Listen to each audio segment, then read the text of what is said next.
বলো হরি হরি বল। Hello guys, দেখো আমরা সুন্দর করে রেডি হয়েছি। আমাকে তো হরি বল লাগতেছে। ও ওয়াও, কি সুন্দর সুন্দর মহিলা। रहा नहीं जाता।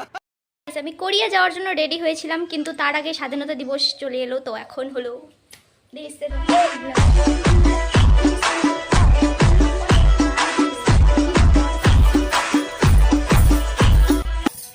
স্বপ্ন আবার দিলে স্বপ্ন রূপে তোমার মরি বাঁচি পোহার জুড়ে হাহাকার রঙ্গবতী।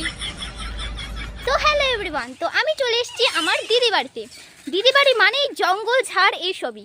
এখানে জঙ্গলের জন্যই স্পেশালি আমি আসি। কত সুন্দর জঙ্গল দেখো, এই সুন্দর জঙ্গলে ডান্স করার জন্যই আমরা আসি স্পেশালি দিদি বাড়িতে। আর দিদি আমাকে ছাড়তেই চায় না।